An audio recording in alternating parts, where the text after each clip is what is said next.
ambitious guy without ultimately giving up his principle.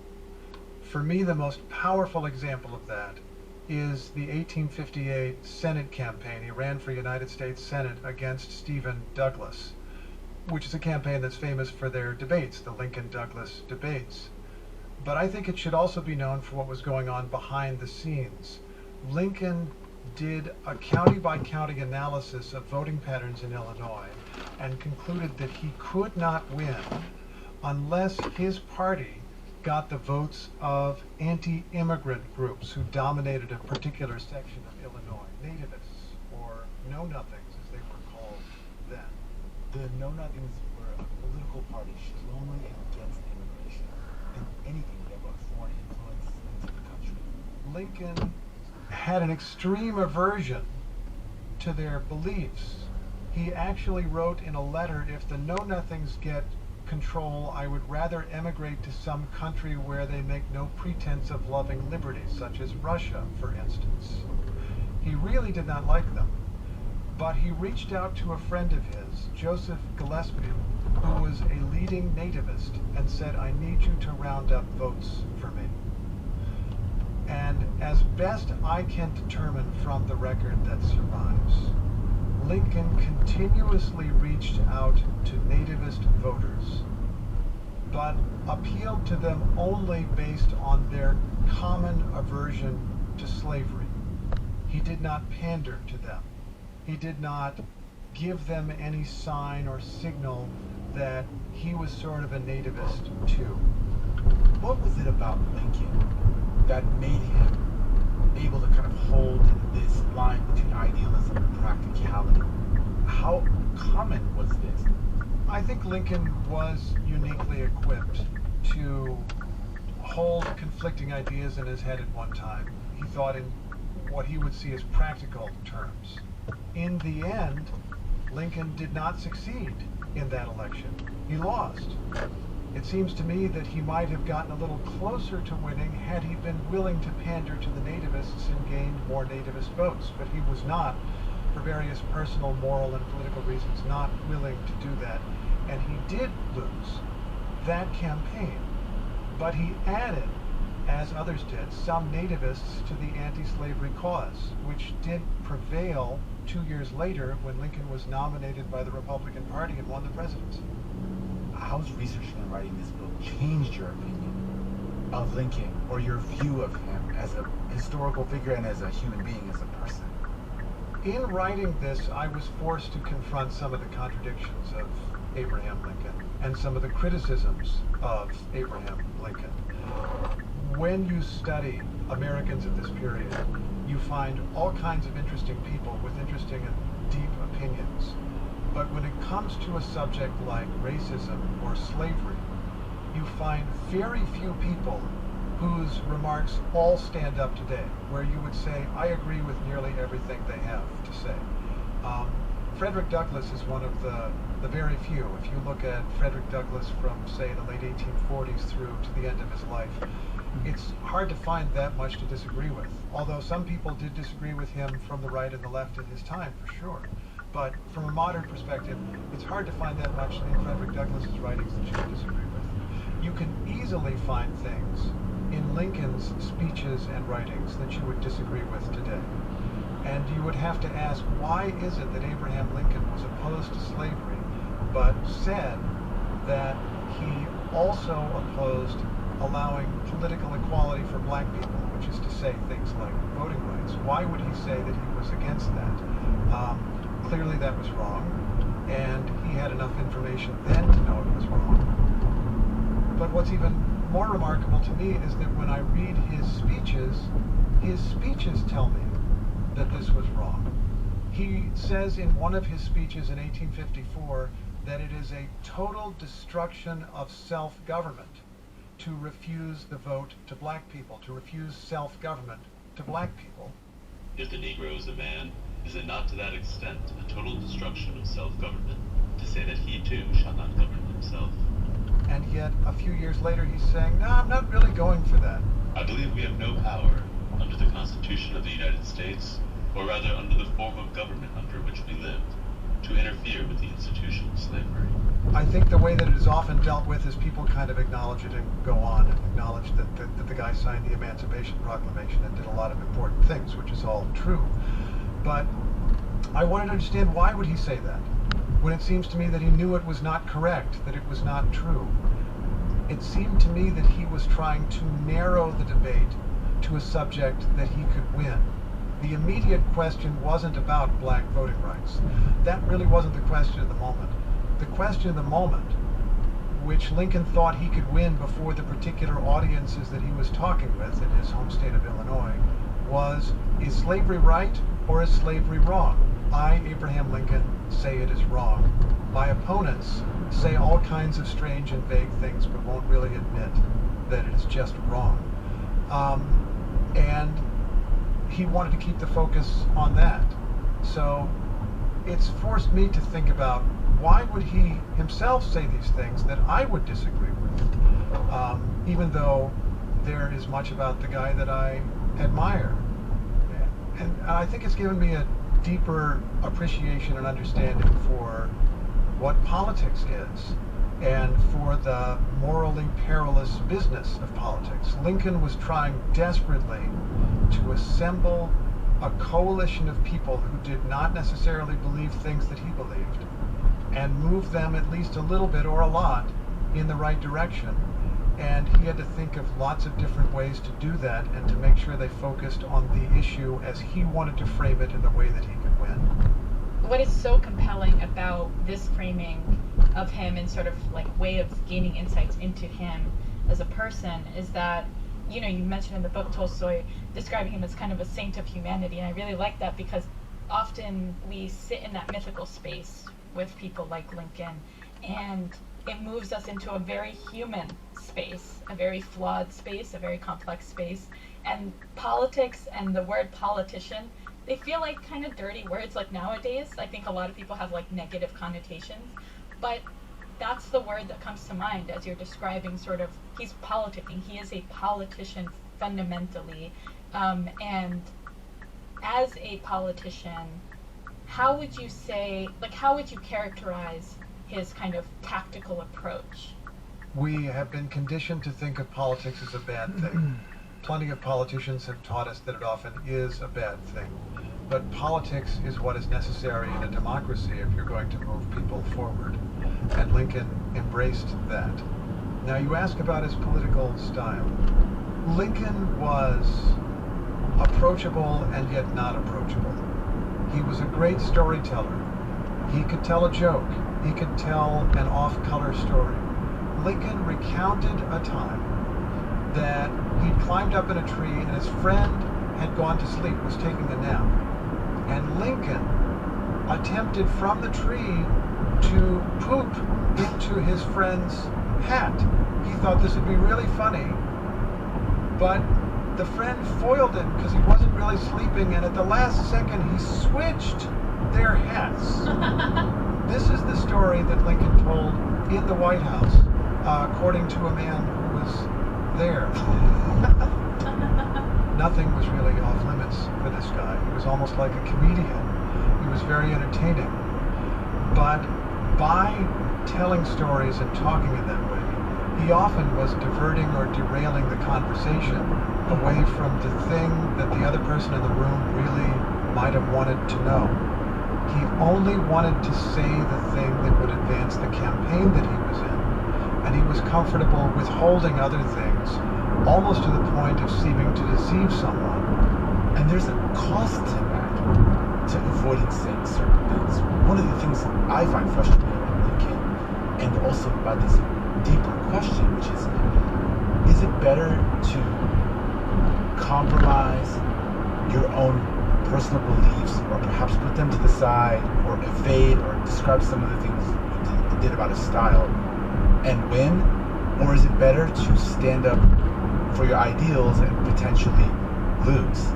And what would someone like Frederick Douglass, for example, who often was frustrated with Lincoln, have made of Lincoln's style and that kind of leaning towards doing what you have to do tactically to win versus kind of making a statement?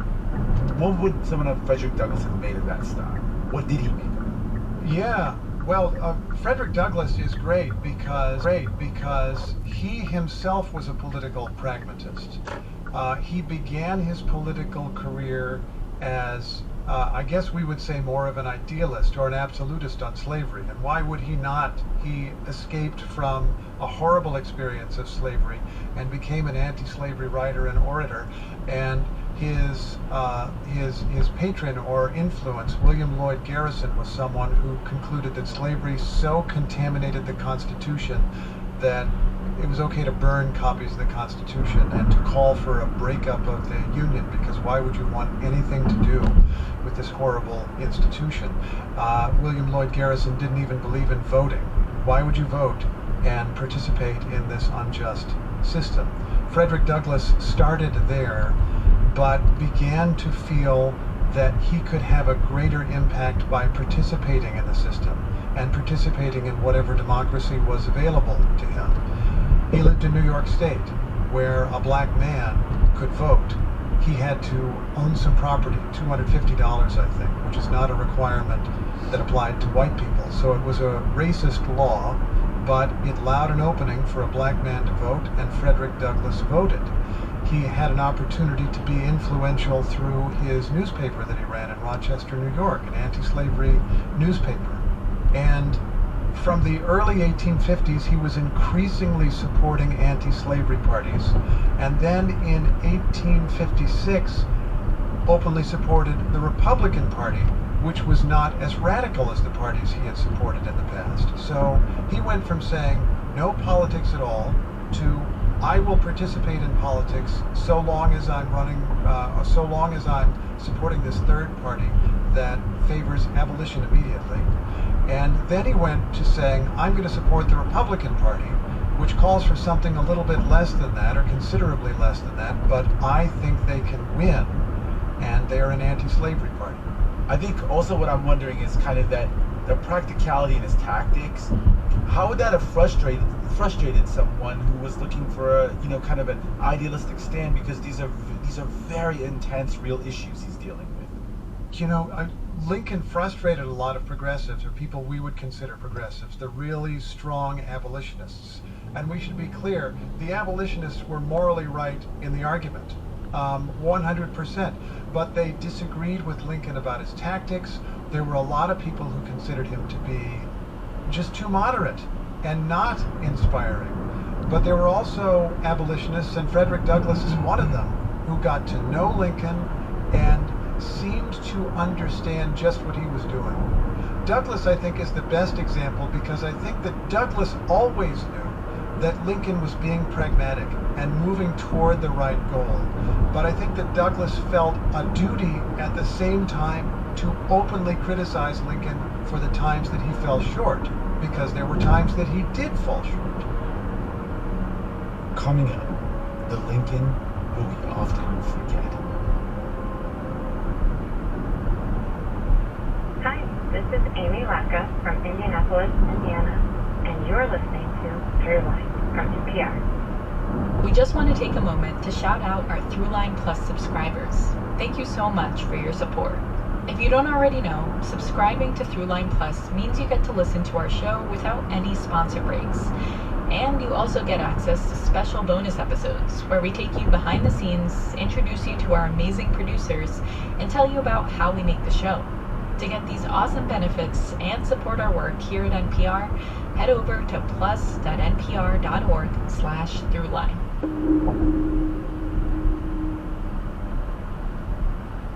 Support for NPR and the following message come from Indeed. What's a game where no one wins? The waiting game. When it comes to hiring, don't wait for great talent to find you. Find them first with Indeed. Join more than 3 million businesses worldwide that use Indeed to hire great talent fast. Start hiring now with a $75 sponsored job credit to upgrade your job post at Indeed.com/Throughline. Offer good for a limited time. Terms and conditions apply. This message comes from NPR sponsor BetterHelp. Do you ever feel like your brain is getting in its own way? Like you know what you should do, what's good for you, but you just can't do it? Therapy can help you figure out what's holding you back so you can work for yourself instead of against yourself. Make friends with your brain. with BetterHelp. Visit BetterHelp.com/NPR today to get 10% off your first month. This message comes from Drilled, on a new series called The Real Free Speech Threat, an in-depth look at how climate protest has been criminalized across the globe in recent years, where this backlash is coming from, and how it's grown. Listen to Drilled wherever you get your podcasts.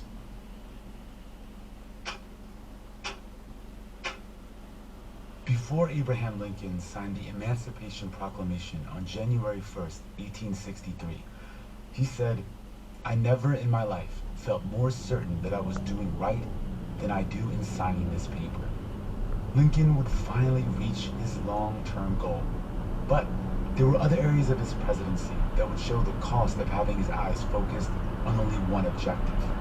I think one stark contrast, though, to the sort of risk he took on in fighting the Civil War and eventually emancipating enslaved people is the lack of risk he took when it came to the Native American cause.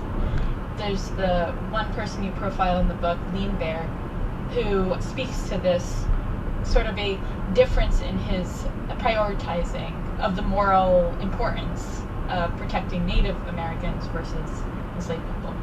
You have just hit on a powerful word when you talked about prioritizing. Lincoln's priority as president was the preservation of the Union, and he gave far less priority to justice for Native nations across the country. He thought about them, and we could have a discussion about ways that he involved himself in those issues, but he mainly was trying to bring quiet so that he could focus on the war. There's a famous incident in which there was an uprising in Minnesota of what were then called the Sioux people, some of them. And it was an uprising that began as many, if not most, such uprisings began. There was a treaty. The United States had more or less imposed a treaty on people who were following it, but the white settlers who were coming into their areas were not following the terms of the treaty, and ultimately they rose in rebellion. And it was a brutal rebellion. They were killing women and children as well as men. And Minnesota and federal forces captured hundreds of fighters, and in these military commissions that they set up, sentenced 303 of them to hang. Lincoln personally intervened in this case. He allowed only the executions to go forward for those who had been convicted of participating in massacres, killing the innocent. And this is what happened in the incident in the book. Lincoln, or his administration, invited a number of delegates of Native nations, including the Cheyenne, to the White House to have an exchange of views. And Lincoln's view was, I really hope you take up agriculture and settle down, and we'd like to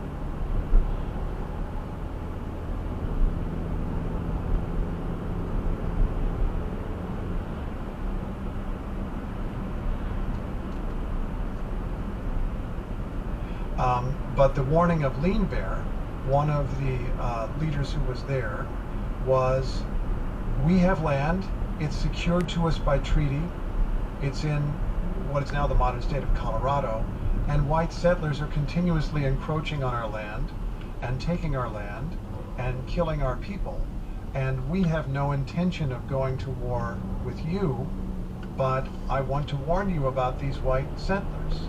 Lean Bear then went back to the Cheyenne lands and ultimately was killed, I think assassinated is a fair word, or just randomly killed by a group of U.S. soldiers.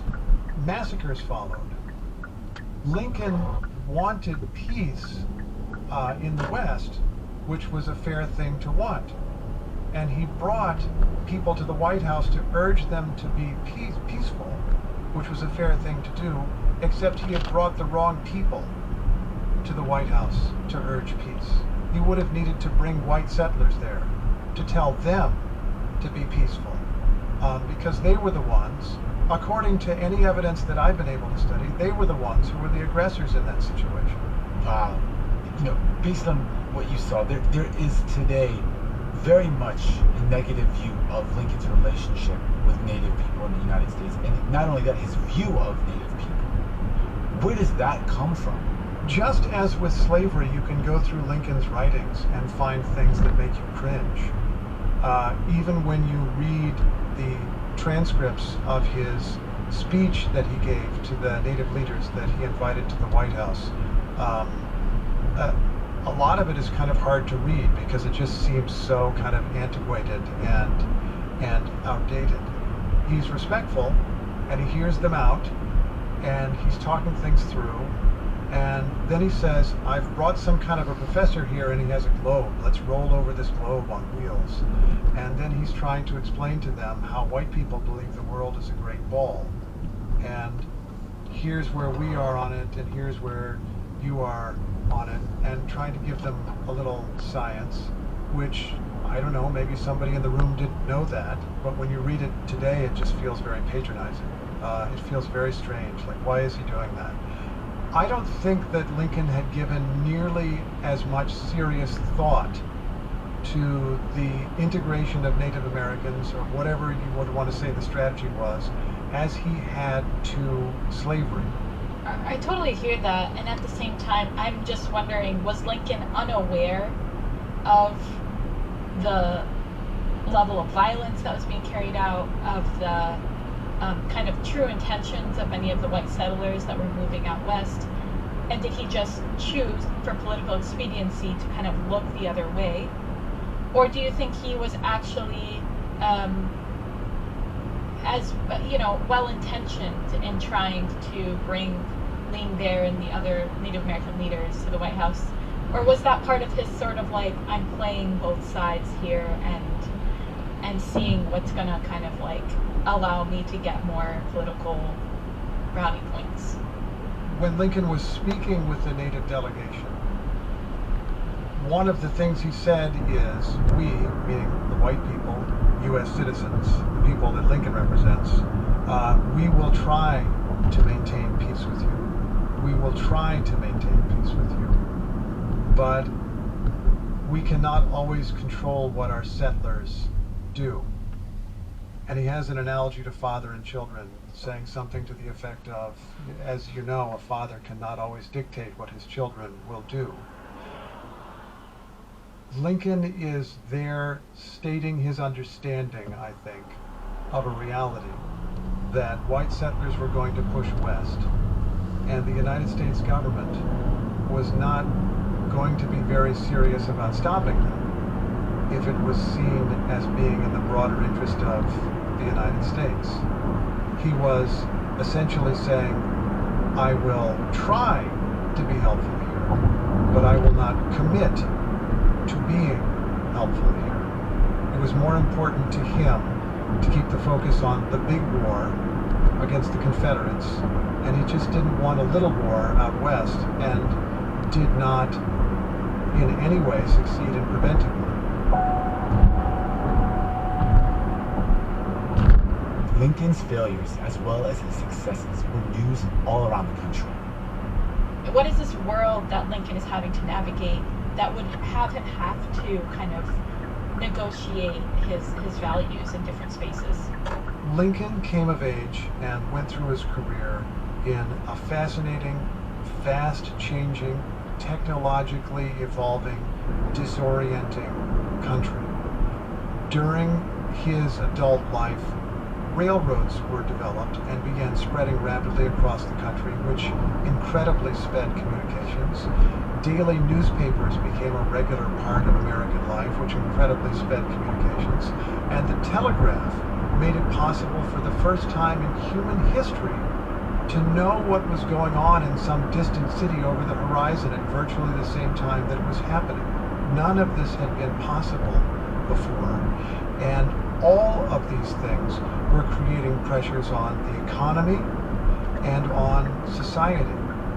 It's easy to understand the effect of that on an issue like slavery, where if you lived in the North somewhere where there was a very small black population, and if you were white, and if your state had long ago abolished slavery, you might have no contact with the institution and only a very general abstract idea that there were several million people performing forced labor somewhere else in the country that you had never been or seen. Railroads made it possible to travel there. Railroads made it possible for people escaping from slavery to quickly get north and appear in your community. The telegraph would bring news of distant conflicts and outrages and atrocities on people, and it would get in your newspaper possibly the very next day. And people were having to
Lincoln, he understood that if he was to rise, he needed to wrestle with different kinds of people, intellectually I mean, and he needed to figure out how he was going to unite people in a cause with himself at the head. This context sounds eerily familiar.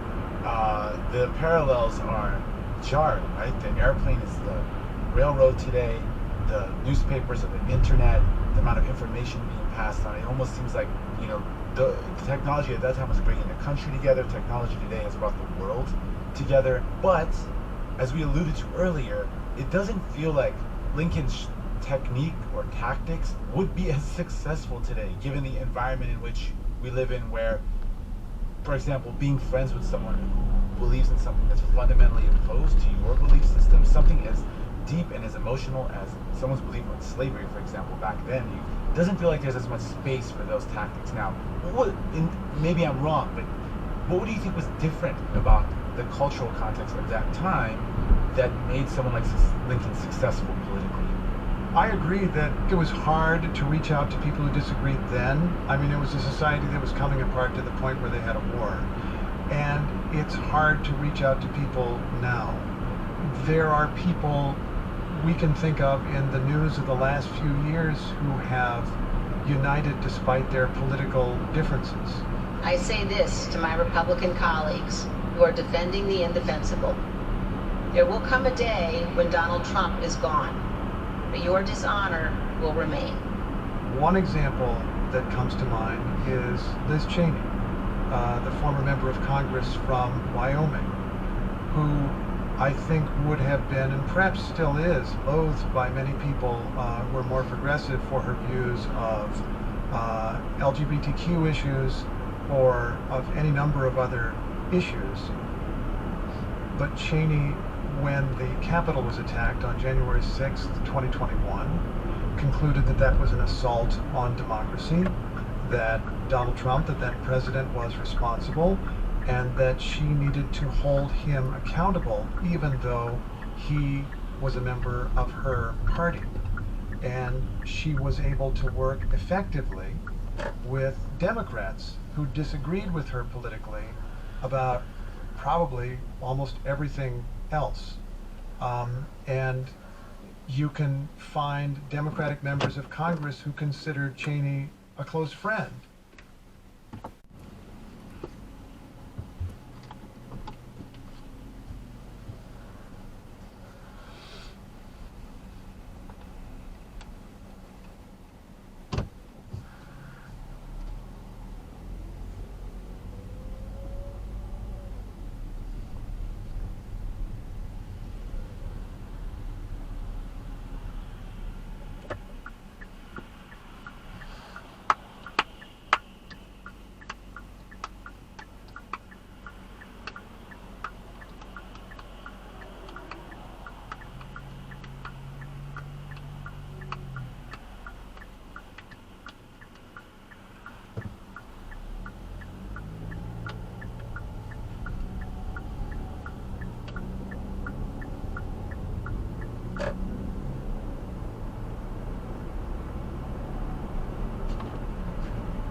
Only worked with or used, but who they really respected and appreciated.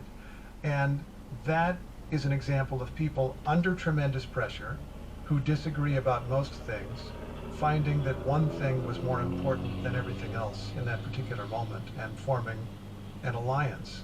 That sort of thing does happen. But it cost her career, though, Steve. I mean, I would just point that out, right? It cost her position and maybe her entire political career. Yeah, it did cost her her position, and we don't know in what form she would return to politics or if she'll be able to return to politics at all. And that is part of the deal.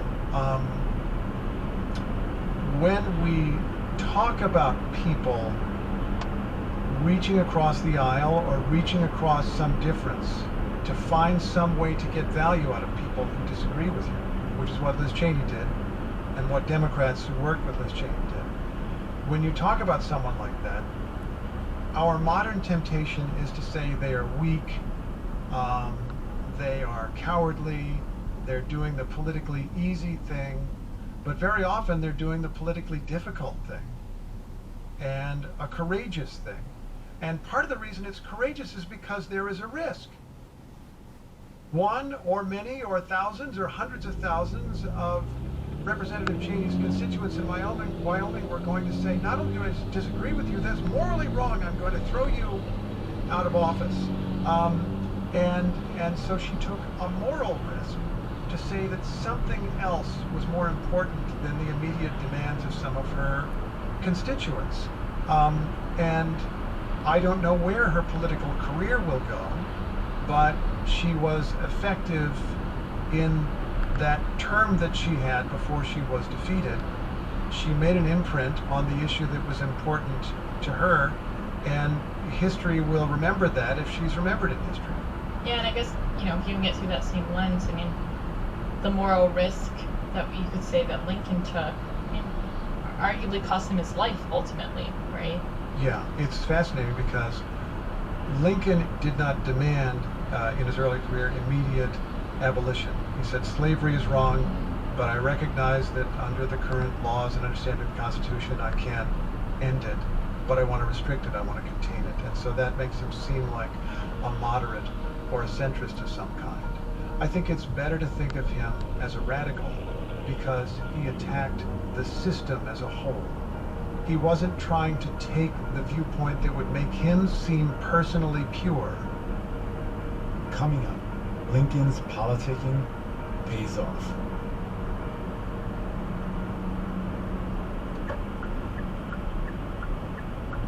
Hi, this is Jack Shaughnessy from Seattle, Washington, and you're listening to Throughline from NPR. This message comes from NPR sponsor Citi. They're not writers, but they help you shape your financial story. They're not a startup, but their innovation labs create new tools to help keep your information secure. They're not architects, but they help build stronger communities. With global expertise and over 2 centuries of experience, Citi provides tools, insights, and guidance to help businesses thrive. They're not just any bank. They are Citi. Learn more at citi.com/weareciti. This message comes from Apple Card.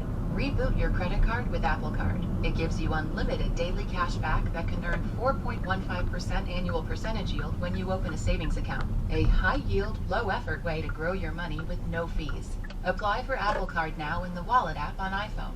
Apple Card subject to credit approval. Savings is available to Apple Card owners subject to eligibility.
It's by Goldman Sachs Bank, USA. Member FDIC. Terms apply.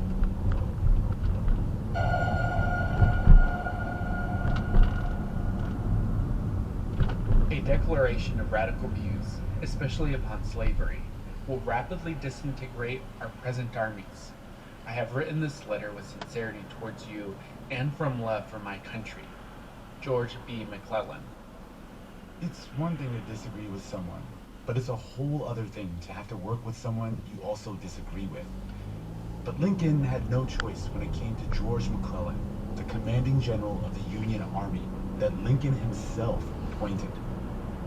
General McClellan, who is one of the most, I think, fascinating characters of the Civil War, and their relationship was just so interesting. I've personally been obsessed with it since Ken Burns' Civil War documentary because I think there's so much there. But can you talk a little about who McClellan was, what his role was in the war, and essentially how him and Lincoln's relationship evolved and ultimately devolved? Yeah. George McClellan was a very different person from a very different background than Lincoln. Lincoln grew up in a log cabin, and his mother died when Lincoln was very young, and he had a very kind of scratchy existence trying to come up in the world. McClellan came from for his skill with words, for his skill with people, for his ability to rise in the world from very modest and difficult circumstances, and for his cleverness, for his sense of humor. I think it's also important to understand the complexities of what he really did, that we would not know his name. History would little note nor long remember him, to use a phrase from Lincoln's Gettysburg Address, if he had not engaged in politics and made some really challenging moral choices, which we also face in different issues today. As participants in a democracy, we face choices all the time over who to support and what makes the most sense and what is the most important thing we can do politically right now and what has to wait. And that doesn't mean it's ever right for any particular issue that should be corrected to wait.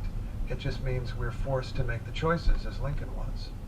Any political coalition in such a vast and complicated country as this is going to involve uniting with different kinds of people, and that will force choices on some of us, many of us, or all of us to decide what is truly important, what can we accomplish now, what do we have to leave for another day but keep still in sight. And how do we preserve this gigantic experiment in self-government that we're all a part of?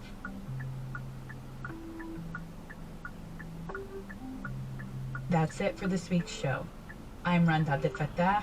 I'm Ramtin Arablouei, and you've been listening to Throughline from NPR. This episode was produced by me, And me, and Lawrence Wu, Julie Kane, Anya Steinberg. Casey Viner, Christina Kim, Devin Katayama, Peter Balanon Rosen, Akshara Ravishankar, Irene Noguchi, Fact-checking for this episode was done by Greta Pittinger. Thanks also to Mary Glendenning.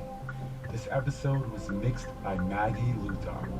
Thank you to Johannes Sturgi and Anya Grumman. Thanks also to Alex Bierman, Mitchell Rosen, Peter Balanen-Rosen, Fulton Ho, Chris Carney, Devin Katayama, Christina Kim, Emmanuel Martinez, Owen Perry, Anya Steinberg, and Lawrence Wu for their voiceover work. Music was composed by Ramtin and his band Drop Electric, which includes Anya Mizani, Naveed Marvi, Sho Fujiwara. And as always, if you have an idea or like something you heard on the show, please write us at throughline@npr.org. Thanks for listening.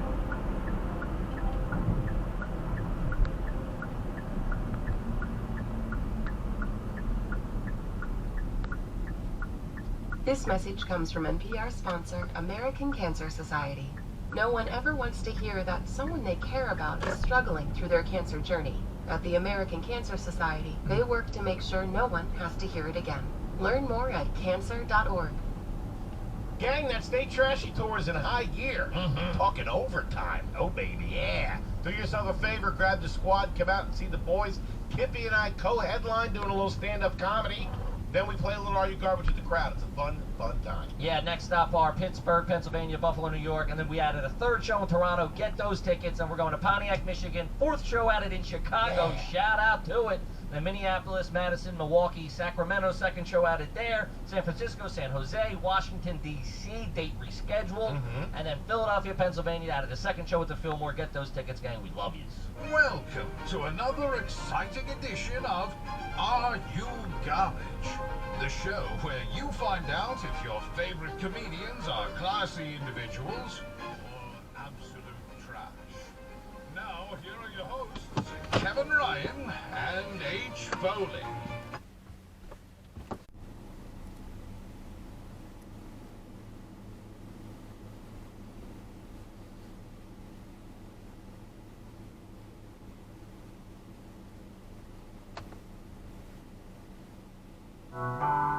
Palestinians begin to evacuate the northern part of the Gaza Strip. As Israel launches limited raids in the territory to find Hamas fighters. And threatens a full-scale invasion.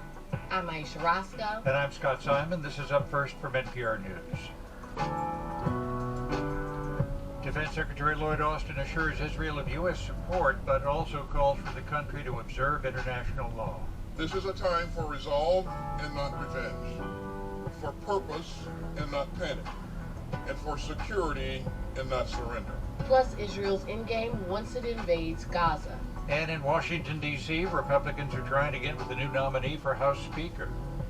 That's 10 days after losing their last one. So please stay with us. We've got the news you need to start your weekend.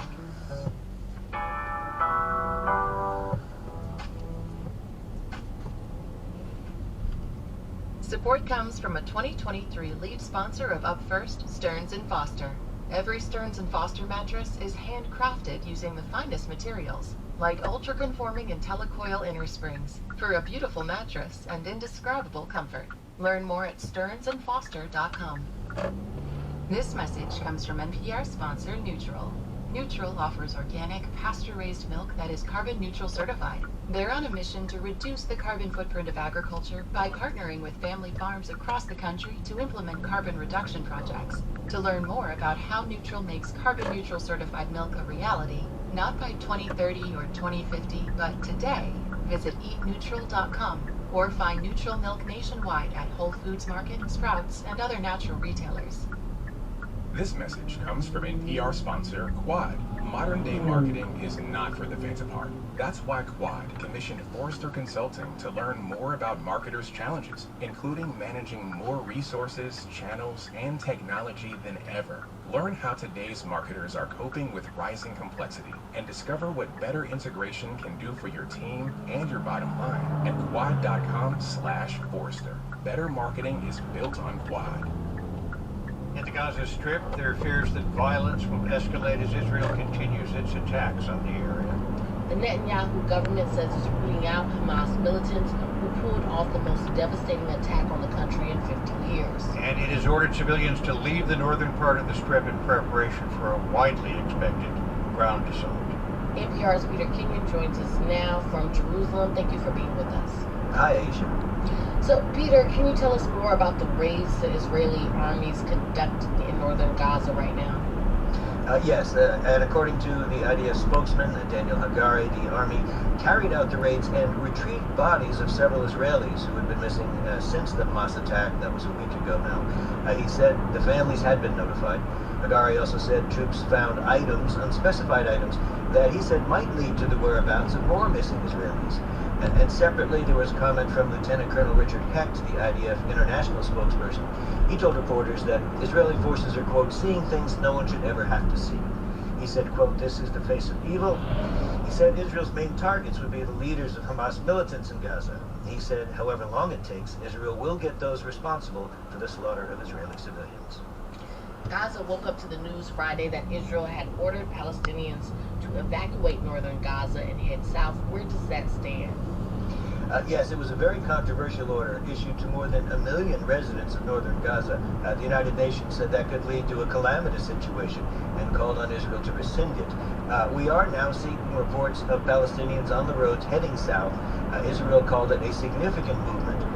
There have also been reports of some evacuating Palestinians feeling that it wasn't safe and trying to turn around and go home. Israel has since announced that it will allow safe passage on 2 main roads, one inland, one on the coast, heading south from the northern Gaza Strip between the hours of 10 a.m. and 4 p.m. each day. The U.S. has promised to do whatever is necessary to make sure Israel can defend itself. Secretary of Defense Lloyd Austin was in Israel yesterday. What did he say? Austin said, as a former CENTCOM commander, Hamas reminds him of ISIS. Bloodthirsty, fanatical, and hateful were his words. He added that, like ISIS, Hamas has nothing to offer but, quote, zealotry, bigotry, and death. Now, he also referred to President Joe Biden's comment to Israeli Prime Minister Benjamin Netanyahu. And Biden said, while the U.S. would also respond swiftly and decisively to any such massive terrorist assault, democracies such as ours are stronger and more secure, quote, when we uphold the laws of war. Here's how he put it. Terrorists like Hamas deliberately target civilians, but democracies don't. This is a time for resolve and not revenge, for purpose and not panic, and for security and not surrender. Some critics have said Israel's bombardment of Gaza has already killed too many civilians. Austin did not say that. He did say the U.S. has sent warships and other assets to the region and is prepared to deal with anyone who seeks to take advantage of the situation. And another more positive front, the State Department says it expects the Rafah crossing from Gaza into Egypt to be opened, possibly for some 500 to 600 Americans for several hours a day. Hamas, of course, would have to allow people to leave. Peter, what's the sentiment there in Jerusalem, where you are? Well, there is strong support for the Israeli military, tremendous sympathy for the families of those killed by Hamas. Israeli Defense Minister Yoav Gallant said more than once yesterday that they weren't just killed or kidnapped. He alleged that rapes were committed and Israelis, including children and babies, were burned. But there's also increasingly sharp criticism being leveled not just at the military and intelligence agencies for not having anticipated this attack, but at Israel's political leaders, especially Prime Minister Benjamin Netanyahu. One analysis piece ran under the headline, quote, Netanyahu is on brand, no responsibility, no accountability, no remorse. It charged Netanyahu with forming a temporary war cabinet as a means of, quote, making sure there's someone else to blame for the Gaza war failures. So the political impacts of this within Israel are likely to be felt for some time. NPR's Peter Kenyon in Jerusalem. Thank you so much, Peter. Thanks, Aisha.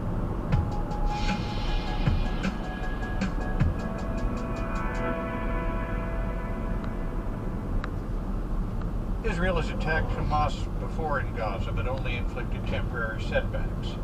So what can the country do this time around to make sure Hamas does not launch another attack down the line? We're joined by NPR's Greg Myrie, who's covered fighting in Gaza in years past. Greg, thanks for being with us. Good morning, Scott. We know that the Israeli military has a history of operating in Gaza. What should we keep in mind about these past incursions? So the Israeli troops and civilians pulled out of Gaza back in 2005 after being there nearly 4 decades. Since then, Israeli forces have re-entered the territory several times. The largest operation was 2014, and that lasted 7 weeks. was very bloody and it dealt Hamas a major setback, but Hamas is rebuilt, and Scott, here we are just 9 years later, and the group just unleashed its deadliest assault ever on Israel. So the question is really whether Israel can deliver a blow to permanently weaken or cripple Hamas, and not just a temporary one. Let's say that Israel destroys, and I don't want to use euphemisms, kills most Hamas militants and blows up their weapons. Would Hamas still remain the dominant force in Gaza?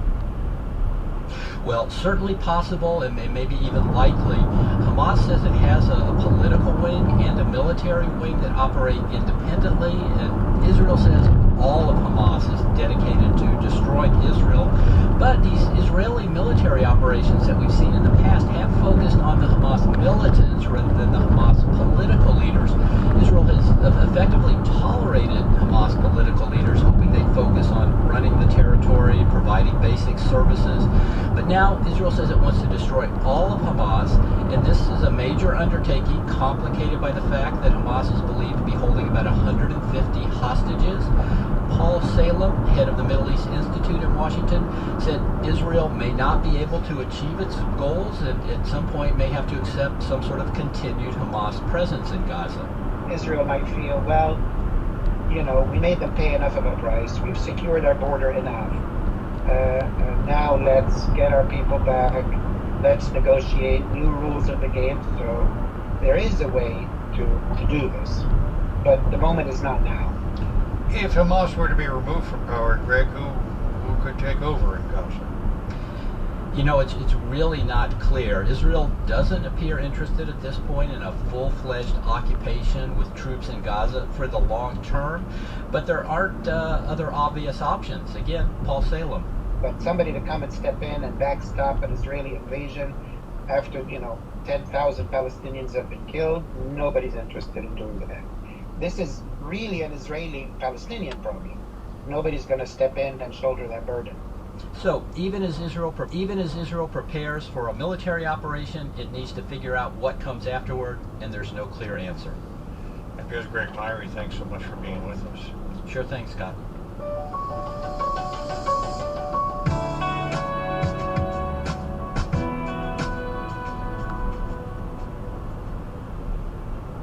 House Republicans have nominated Ohio Congressman Jim Jordan as their new speaker.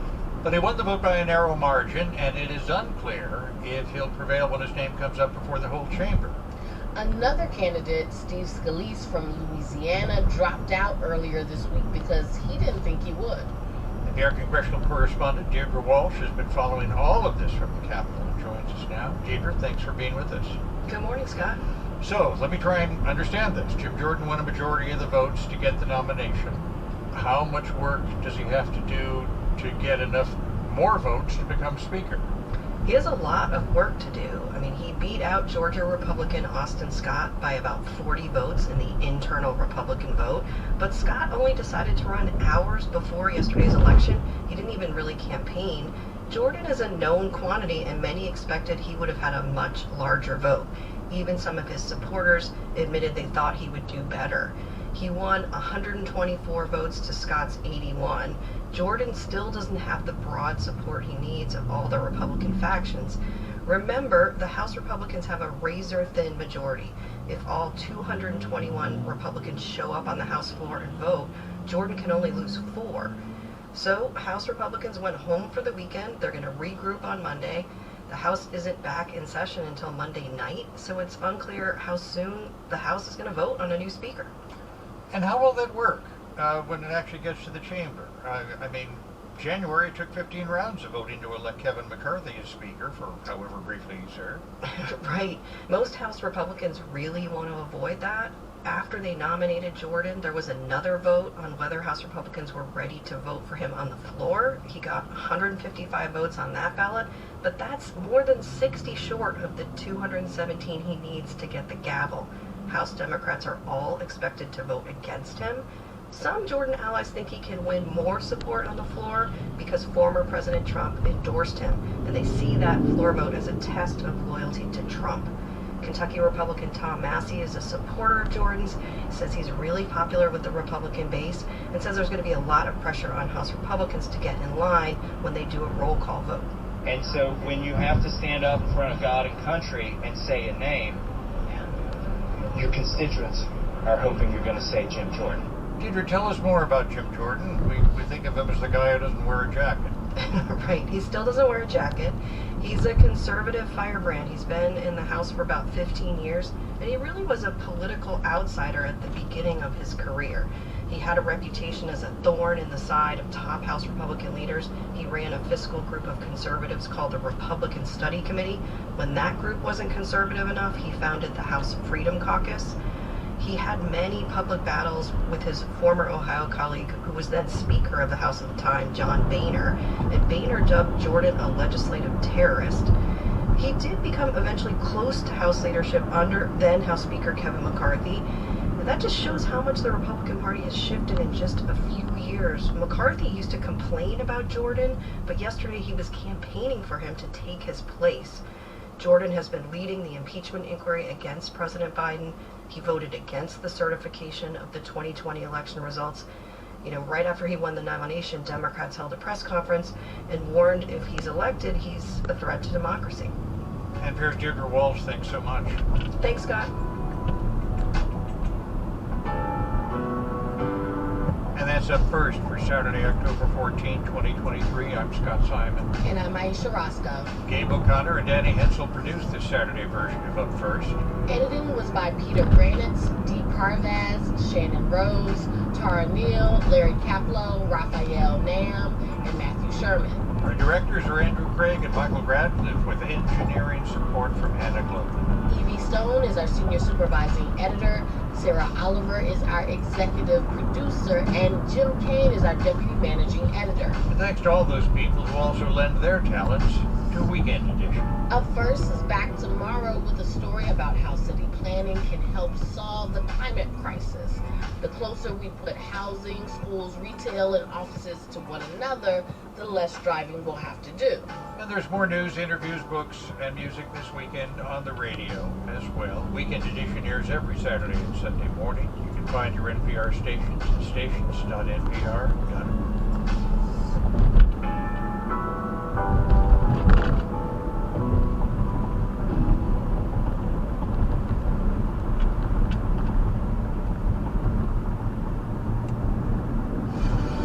Here at Planet Money, we bring complex economic ideas down to earth. We find weird, fun, interesting stories that explain the way money shapes our lives. Inflation, recessions, the price of gas, we've got you. Listen now to the Planet Money podcast from NPR. This message comes from NPR sponsor Spectrum Business. Spectrum Business is made to work the way small business works. That's why Spectrum Business provides internet, phone, and mobile services that are made to work as hard as you do. Learn more at spectrum.com/work. This message comes from NPR sponsor Spectrum Business. Spectrum Business is made to work the way small business works. That's why Spectrum Business provides internet, phone, and mobile services that are made to work as hard as you do. Learn more at spectrum.com/work. You're listening to Shortwave from NPR. Monsieur Ramon started working for NASA in 1989 to help design something they'd never done before, the International Space Station. Up to that point, U.S. missions have been short enough that astronauts could take along enough clean air and water to get through the flight. They told us our job was to basically design air and water systems for a crew that would stay up to 6 months up in space in low Earth orbit, and that they were going to recycle water and air. So it was like, this is really funny. We'll see if we can make that work. Monty had moved to the U.S. a couple years earlier from Puerto Rico to get a master's degree in microbial ecology, and now she was the chief microbiologist for life support systems on a space station. Although, as it would turn out, planning for how the biology of tiny microbes would affect the station meant she was going to spend a lot of time investigating human biology. For the first time, we were going to be recycling the water for the crew to drink. And when I mean recycling, we were going to be using the urine At that time, we're also looking at the recycling of the shower water and the humidity condensate to return back to the crew for drinking. But the urine was the one that took everybody's breath away, like, oh my gosh, we're going to be drinking water recycled from urine. That is pretty nasty. So there's a lot of microbiological implications of a system like that. The first thing they had to figure out was what sort of microbes were going to grow in tanks full of urine and condensed sweat. Perhaps not surprisingly, there was not a lot of research on this subject. So we enrolled a bunch of people working in our NASA center to come and donate urine and humidity condensate and things like that we needed, and then we did the analysis ourselves to find out what things were in there. Figuring this out wasn't just about cleaning the water. Microbiologists were starting to learn about a new threat called biofilms, or communities of microbes that grow together on surfaces and that can potentially break down those surfaces, which, if you're floating in a tiny metal can in the vacuum of space, could mean the difference between life and death. In the Mir space station, which also was a Russian space station, we have starting to hear rumors that the bacteria was starting to attach to the epoxy on the window of their station, and it was starting to eat the material. To the engineers on the team, the solution was simple. Make the entire space station almost sterile. And so that was kind of like a joke for us, the microbiologists, because it was like almost sterile is like almost pregnant. You're either pregnant or you're not pregnant. So you're either sterile, which means no microorganisms, or not. And the microbiologists knew that if you are going to have humans, you are going to have microorganisms. So the question became, what kind of organisms can we accept in the atmosphere or in our water, right? So how many of them, which ones are the important ones to keep an eye on? They also tested out what sort of materials they should use and what humidity and temperature they should keep everything at to discourage microbial growth. Plus, how to keep things clean, like vacuuming out floating food particles from the air filters. In the beginning, Monsi says figuring out all these systems and how they would all work together to keep the astronauts alive was like a detective game. We were very lucky back then that we had the opportunity to have an immense laboratory where we can do any testing we wanted to do. But as the launch drew closer, the pressure mounted. It was time to stop all that and just go ahead and build equipment and then literally stop breathing ourselves when all the systems were turned on in space, because by the time they were turned on, we actually had people there, right? And so the air systems were that important, right? And then, of course, when they started drinking for the first time. The Expedition 19 crew inaugurating the use of the water recovery system. That was an amazing thing. And here we go. And here's to you guys, and here's to everybody who made this all happen.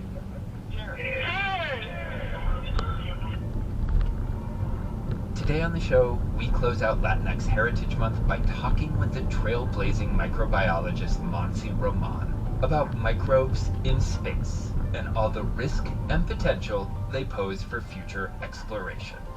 I'm Aaron Scott. You're listening to Shortwave from NPR.